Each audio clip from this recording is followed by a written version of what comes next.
Shri Saunaka said, O Sutta, Saintly soul, may you live long, O best of speakers. Please talk to us, for you are for a mankind wandering in endless darkness, the seer of the opposite of the light. People say that the son of Mrikandu, a seer called Markandeya, was blessed with an exceptionally long lifespan and that he was the only soul to remain at the end of the Kalpa when this entire universe was engulfed. He, the foremost descendant of Brigu, this Kalpa factually took birth in my own family. We as yet have not seen any great deluge of all creation taking place in our age. When he alone wandered, this great ocean of destruction is spotted. So the story goes a single wonderful personality, an infant boy lying within the fold of a banyan leaf. About this, O Sutta, we are in great doubt. O Yogi, by everyone regarded the greatest authority on the Puranas, please put for us, so eager to know about it, an end to that doubt. Sutta said, O great sage, the effect of your question is that it will take away the confusion of the entire world, for it leads to the discussion of the story of Narayana that removes the dirt of Kaliyuga.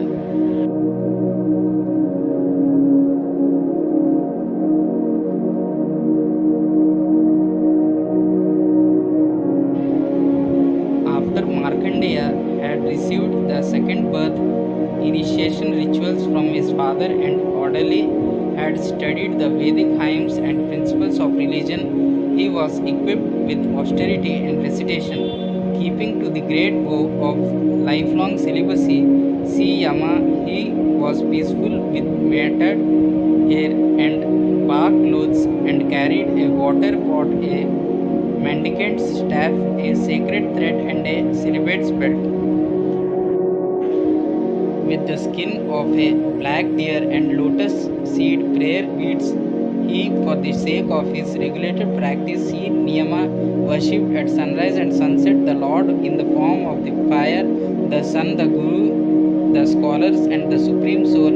In the morning and the evening, he brought what he had collected by begging to his spiritual master and being invited by his Guru, then joined in the eating in silence, or else not being asked, he would fast. See also 7.12:5 and 7.14:17.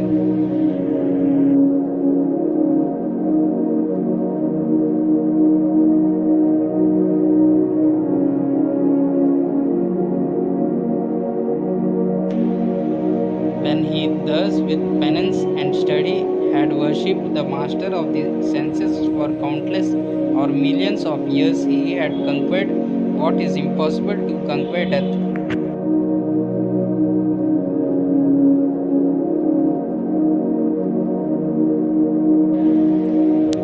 Brahma, Brigu, Shiva, Daksha, the sons of Brahma, and many others among the human beings, demigods, forefathers, and ghostly spirits all stood amazed about that achievement.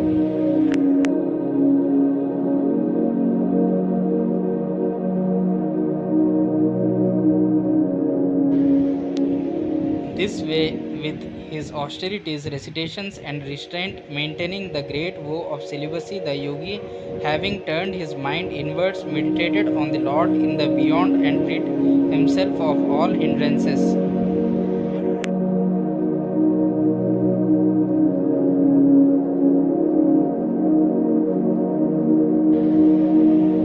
As he was thus fixing his mind with the powerful practice of yoga, the enormous lapse of time passed, consisting of 6 manvantaras of 71 mahayugas each.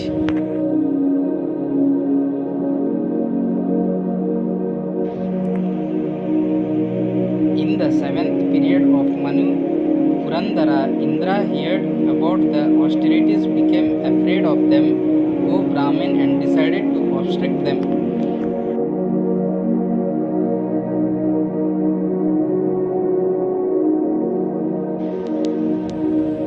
He sent celestial singers and dancing girls to the sage, as also copied the spring season, the sandalwood scented Malaya breeds the child of passion or greed and the child of intoxication.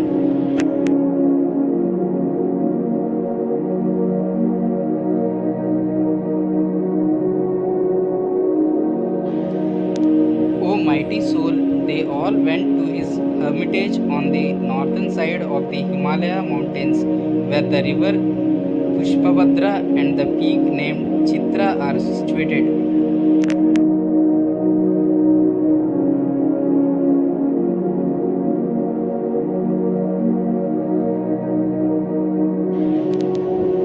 The fine site of the ashrama was crowded with twice born souls, was marked with nice trees and creepers, and with reservoirs of pellucid water everywhere, humming with maddened bees. It was filled with families of birds, excitedly cooling cuckoos and busily dancing proud peacocks. The winds blowing that transported the cooling drops of mist from the waterfalls, and being embraced by the charm of flowers, called for the god of love.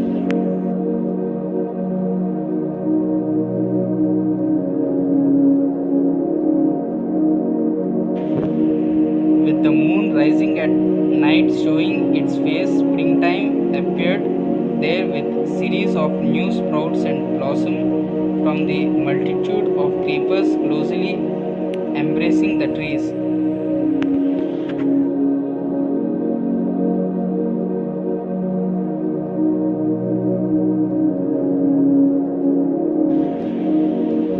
The god of love, the master of goddess of heavenly woman, showed himself there holding his bow and arrows, as he was followed by groups of singing Gandharvas playing musical instruments.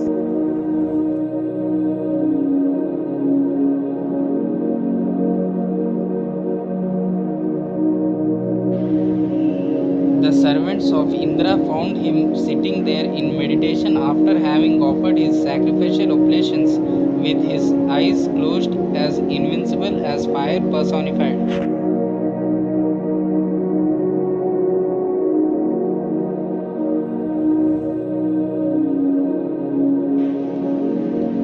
The women danced in front of him, and the celestial singers sang, making charming music with drums, cymbals, and venas.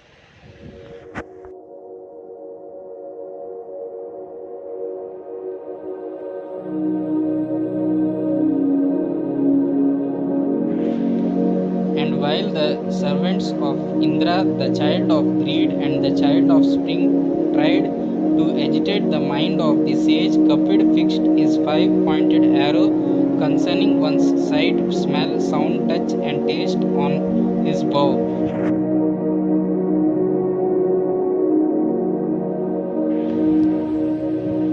The wreath of flowers fell from the hair of Kunjikashtali, an apsara who, with her waist greatly challenged by her heavy breasts, was playing with a number of balls, running after the balls with her eyes wandering here and there. The belt of her their thin garment loosened, and the wind lifted up the fine fabric. See also 3.20 is to 35 to 36, 3.22 is to 17, 5.2 is to 14, 8.12 is to 17 to 24.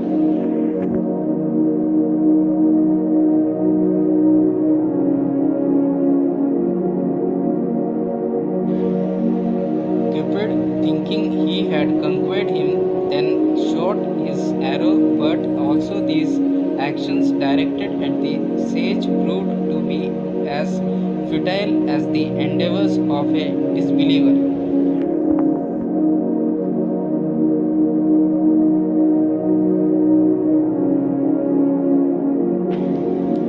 O sage, this way trying to compromise the sage, they felt themselves being burned by his potency, and thus desisted, just like children having aroused a snake.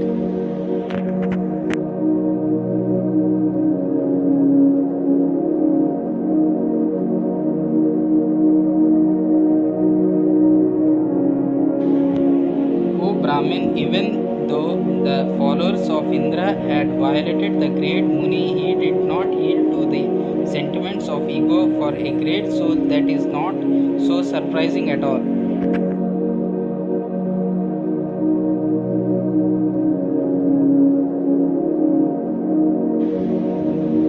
Seeing and hearing how, because of the strength of the Brahmin seer Kamadeva, along with his associates, stood powerless, the mighty king of heaven was greatly amazed.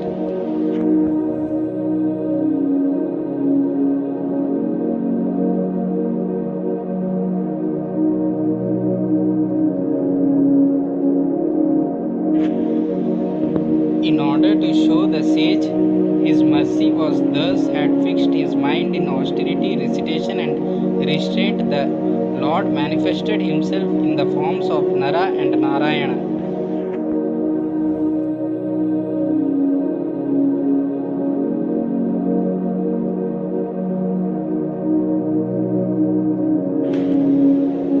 One of them was white and the other black. Their eyes were like blooming lotuses. They had 4 arms, had clothes of bark and black deerskin. They carried a water pot and a straight staff of bamboo in their most purifying hands, and had 3 stranded sacred threads.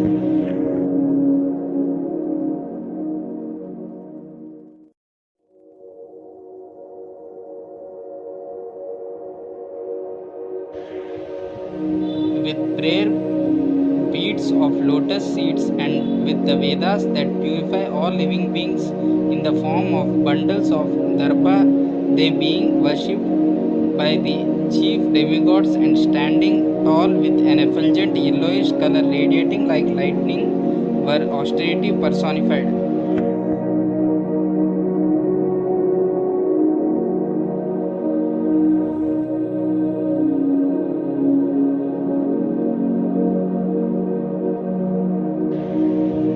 Seeing the sages Nara and Narayana, the forms of the Supreme Personality of Godhead, he stood up to offer his obeisances with the greatest respect and prostrated himself.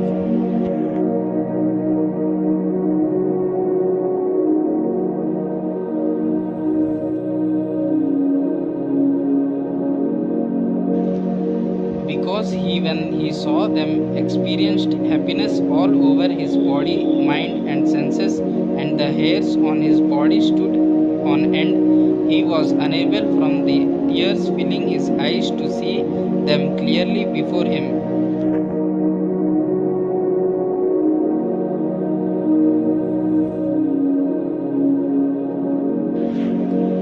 Standing humbly with folded hands, he addressed them eagerly as if he wanted to embrace them, and choking said to the 2 lords the syllables Namaha, Namaha, my obeisances, my obeisances.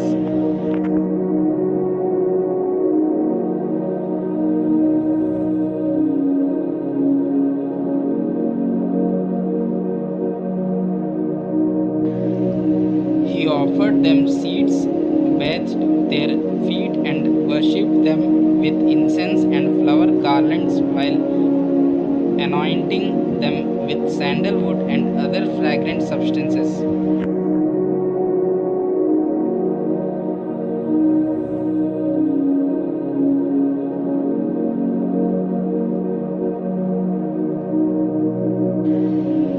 As they sat comfortably on their places, ready to bestow their mercy upon the sage, he again bowed down at their feet and spoke the following words to the supremely worshipable personalities.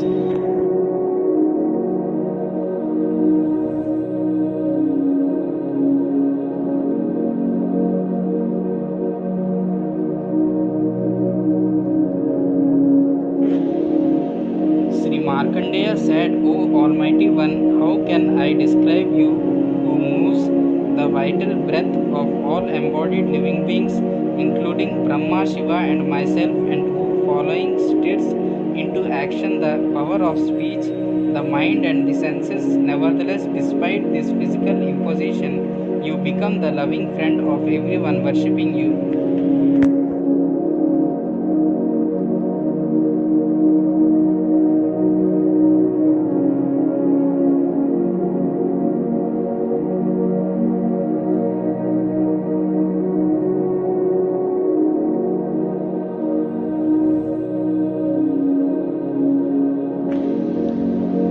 personal forms of the Fortunate One, O Supreme Lord, you manifest for the ultimate benefit of the cessation of material misery and the defeat of death.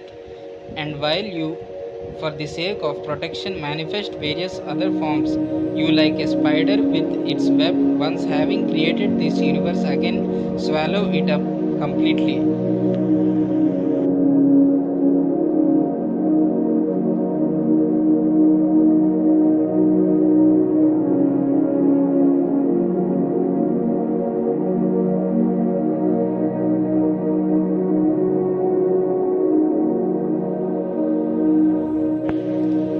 Because of you being the protector, the supreme controller of the moving and non-moving living beings, the one situated at the soles of your feet is never touched by the emotions of karma, guna and kala. It is before you indeed that the sages with the Veda in their heart at every moment in praise bow down to worship and meditate to attain you.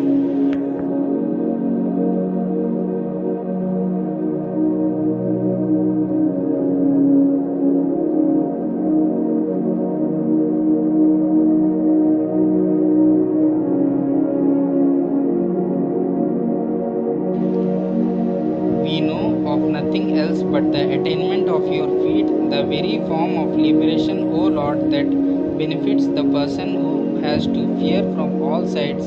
Brahma, whose time takes two praradas, is most afraid on account of this, because you are the time, and how much more you would you then not be true for the worldly entities created by him. See 10.13 is to 56.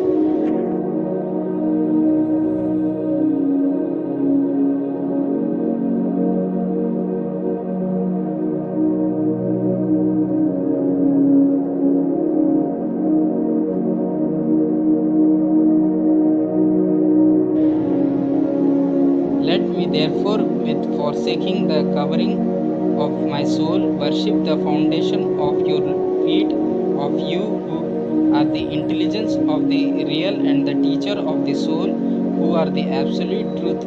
The material body with everything thereto is but temporal. One remembers it for only a moment, and without its essence it has no meaning. One must attain you and thus see all desired purposes fulfilled.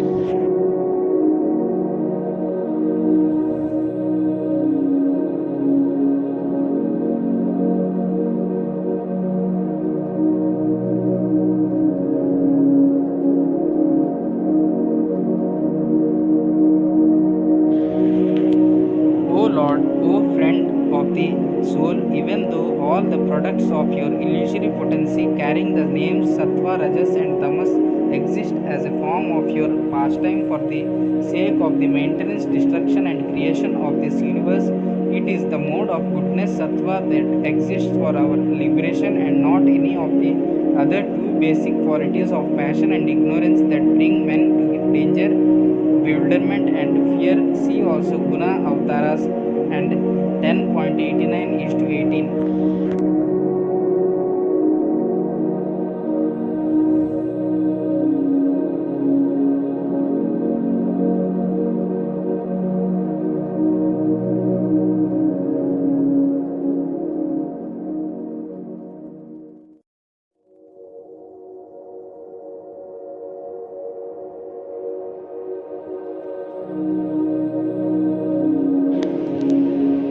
Because fearlessness, the happiness of the soul and the spiritual world are attained by the mode of goodness, the sattvas, your devotees are of that consideration and never of any other mode or form of the original person. For that reason, the spiritual authorities in this world worship as most dear to them the transcendental personal form of you, Vishnu, as also the form of those who have only eyes for you, the Vaishnavas, who was Supreme Lord.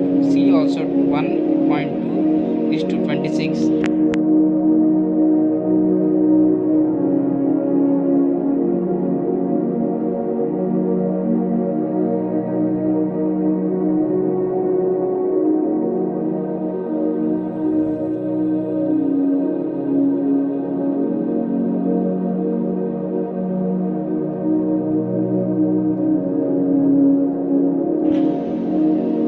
all-pervading, all-inclusive manifestation and master of the universe, the Supreme Personality of Godhead, I offer my obeisances, for he is both the supremely worshipable deity, Narayana, the sage of perfect purity, and Nara, the best of the humans and master of the Vedic scriptures, in command of his speech, see Hamsa.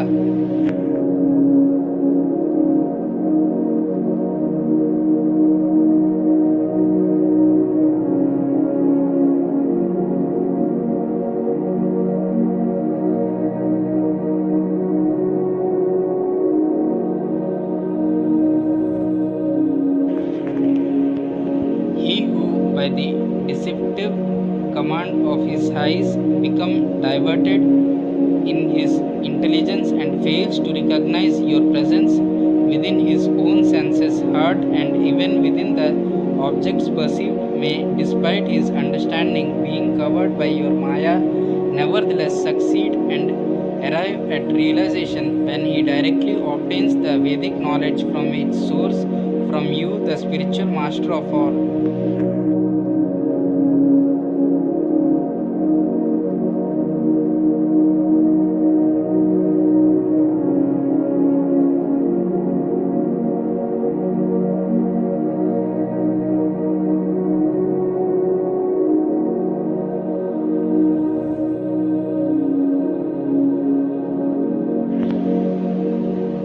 The vision of the Supreme Soul, the mystery revealed by the Vedic texts, is what the great scholars said by the unborn Lord Brahma become bewildered about when they try to adjust with all sorts of philosophies the subject matter you person to their way of life, you, the Supreme Personality who escapes the understanding of the materially conditioned spiritual soul, I offer my respects. Compare 1.3 is to 37, 4.31 is to 11, 4.18 is to 5, 5.6 is to 11, 5.14 is to 1, 7.15 is to 58, 11.19 is to 1, 11.20 is to 7, and Bhagavad Gita 16 is to 23 to 24.